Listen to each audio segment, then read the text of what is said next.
지하철역에서 걸어오다 보면은 이 도로가 있고요. 이 아파트 바로 뒤편이 지하철역입니다. 그래서 걸어와서 하얀색 건물 보이고요. 바로 옆에 있는 건물이 골목으로 들어와서 오른쪽으로 보면은 오늘 경매에 나온 다가구 건물입니다. 땅 기준으로 봤을 때 최저 가격이 평당 2천만 원 정도입니다. 서울 한복판 역세권의 땅이 평당 2천만 원이면 괜찮죠. 이 다가구의 사건 번호가 202 타경 156이고요. 감정 가격은 12억 1,800만 원이었습니다. 근데 두 번 유찰이 돼서 7억 8천만 원대로 떨어졌고요. 안녕하세요. 트렌드 옥션 드림스입니다. 노후를 위해 혹은 월세 세팅을 위해 다가구 보시는 분 계시죠? 오늘은 서울 한가운데 더블 역세권 역에서 5분 거리에 있는 다가구 주택을 소개해 드리겠습니다. 1분 거리라고 나오는 것도 있던데 그건 좀 과장이고요. 5분 컷입니다. 여기가 서울인데 다가구 건물이 10억 이하입니다. 이 인근에 더 작고 빨간 벽돌로 10년이 더 오래된 건물 실거래 가격보다도 1억 이상 싼 집이니까 다가구에 관심 갖는 분들이라면 오늘 영상 반드시 끝까지 시청을 해보시기 바랍니다. 다가구 주택은요, 총 3개층까지 올릴 수가 있어서 집이 3개 이상인데요. 모두 한 명이 소유를 하면서도 1주택으로 봅니다. 왜냐하면 다가구 주택은 호실별로 등기부등본이 따로 있는 게 아니고 건물 전체로 한 개만 있기 때문이죠. 그래서 하나를 소유를 하고도 임대를 줄 수 있는 집이 여러 개다 보니까 수익이 높아서 인기가 있습니다. 여기서 중요한 점이 3층이라는 건데요. 다가구는 주택을 올릴 때 4개 층이 되면 위반이 됩니다. 3개 층까지만 지을 수가 있어서 만약에 1층이 주차장인 필로티 구조라면 2, 3, 4층이 주택이 될 수가 있고요. 주차 공간이 만약에 따로 있으면 1, 2, 3층이 될 수도 있습니다. 상가는 주택 층수와는 상관이 없이 더 지을 수 있는 면적이 나오면 추가로 지을 수가 있는데 대신 주택으로 사용을 하면 위반 건축물이 되는 거죠. 다가구를 보신다면 이런 내용이 모두 들어가 있는 건축물 대장을 꼭 확인해 보시기 바랍니다. 오늘의 다가구는 1, 2, 3층에 한 가구씩 들어가 있는 3층 건물입니다. 주차장이 별도로 있는 3층이니까 위반 사항은 전혀 없죠. 이곳이 위치적으로나 교통이 아주 좋습니다. 여의도를 도보로 10분이면 갈 수가 있고요. 1호선과 5호선 지하철이 집 바로 옆에 있습니다. 지하철역에서 걸어오다 보면은 이 도로가 있고요. 이 아파트 바로 뒤편이 지하철역입니다.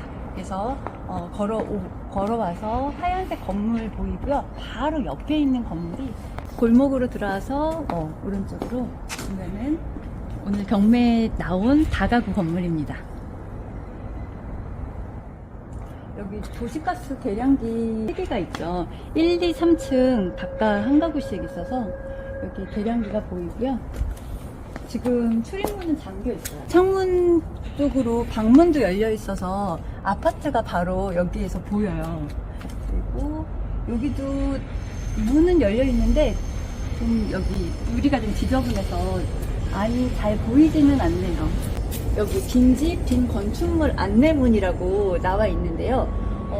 영등포구청에서 비어있는 집이기 때문에 지속적으로 관리를 하고 있다고 합니다. 그래서 제가 여기에 있는 이제 번호로 한번 전화를 해봤습니다. 43번지요? 네네, 61-43번지인데 여기 시설물 이제 문이 잠겨 있고 안에 사람이 안 살고 있는 건물이에요. 네네네, 유지 관리가 되지 않아서 구조적 위험성이 있다고 적혀 있는데 어떤 내용인지 한번 여쭤보려고요. 구청에서 일단은 1년 이상 사용하지 않거나 거주하고 있지 않은 빈집에 대해서 취약 시기별로 안전점검을 하고 그 결과를 소유자분들한테 보내드리고 있어요. 건물 일단 관리 주체는 원칙적으로는 소유자시기 때문에 저희가 그 건물이 뭐 개별적으로 어떤 상태인 건지까지는 그냥 1년 이상 이제 사람이 안 살고 있는 건물이다 보니까 주의해라라고 이렇게 붙여진 거인 거죠. 네네 맞습니다. 그냥 일반적인 공문 느낌이 나는데 공통적으로 쓰는 내용에 뭐 구조적 위험성이 있다라고 써 있지만 이게 정말로 구조적 위험성이 있어서 쓰인 건 아니다라는 말씀이신 거죠? 유관적 점검을 했을 때는 좀 보수가 필요한 상태여서 지나다니시는 분들한테 조금 안내 차원에서 거기다 붙여놓은 거예요. 공무원의 설명에 따르면 빈집 상태로 관리가 안 되고 방치된 지 오래된 부분, 그리고 주차장 셔시가 좀 떠 있고 폐기물이 있는 점, 이런 것 때문에 주의문이 붙여져 있다고 하니까요. 건물 자체에 큰 위험성이 있어서 붙인 거는 아니라고 보여집니다. 그래도 입찰하실 분들은 구청 설명처럼 관리가 되지 않아서 균열이나 다른 위험성이 있는지에 대해서는 체크를 해보시는 게 좋겠죠. 오른쪽에는 주차장이 있는데 주차장 앞에는 셔터가 있고요. 옆에 문이 있어요. 출입문이. 근데 여기 문이 열리네요. 이 안쪽으로 주차 공간이 보이죠. 좀 폐기물이 정말 많아요. 구청에서도 말씀을 해주신 부분인데 폐기물이 정말 많이 쌓여 있습니다. 여기에 새 가구가 살고 있으니까 주차 공간은 차 세대는 충분히 세울 수가 있는 공간이 나옵니다. 지금 건물 외관을 보면은 상당히 오래된 건물처럼 보이는데요. 사실 여기가 2001년에 지어져서 23년 정도 된 건물입니다. 근데 연식에 비해서는 정말 관리가 잘 안 돼서 그런지 검은색 부분도 있고 좀 지저분해 보이죠. 지금 지하철이 지나가는 것 같아요. 지하철인지 아니면 기차인지 소음이 조금 들리기는 하네요. 다시 이 건물로 돌아가서 이 외관을 페인트 칠만 하면은 그래도 비교적 괜찮을 것 같아요. 뭐 어디 바깥에 균열이 보인다거나 그런 부분은 전혀 없어 보이거든요. 이 건물이 1층이 투룸으로 되어 있어요. 평수는 14평 정도고요. 2층도 역시 투룸인데 20평 정도입니다. 그리고 3층은 1.5룸으로 되어 있는데 평수가 2층이랑 동일하게 20평이라 투룸으로도 충분히 사용이 가능해 보입니다. 이 동네에 20평 정도의 투룸 시세가 전세로 2억 정도가 되고요. 5평짜리인 원룸이 전세가로 1억 원인 곳도 있으니까요. 참고를 해보시기 바랄게요. 지하철 1호선이 집 바로 옆이라 소음이 어느 정도 예상은 되는데 이중창이 있으면 내부에서는 크게 신경이 쓰이진 않을 것 같고요. 특히 영등포 철도 지하 법안이 최근에 통과가 됐다고 합니다. 대방역에서 신길 영등포를 지나 신도림역까지 지하화가 된다는 계획이 있으니까요. 이 진행이 된다고 하면은 소음도 거의 없어지겠죠. 이 다가구의 사건 번호가 202 타경 156이고요. 감정 가격은 12억 1,800만 원이었습니다. 근데 2번 유찰이 돼서 7억 8천만 원대로 떨어졌고요. 이 건물은 연면적, 즉 3층까지 모두 포함을 해서 72평이고요. 조금 작은 편이죠. 그리고 땅은 38평입니다. 땅 기준으로 봤을 때 최저 가격이 평당 2천만 원 정도입니다. 서울 한복판 역세권의 땅이 평당 2천만 원이면 괜찮죠. 이 건물이 작년 4월에 거래가 됐는데요. 땅이나 아니면 건물의 면적이 우리가 보고 있는 경매 사건하고 거의 비슷해요. 그런데 거래된 가격이 8억 9천만 원이었고요.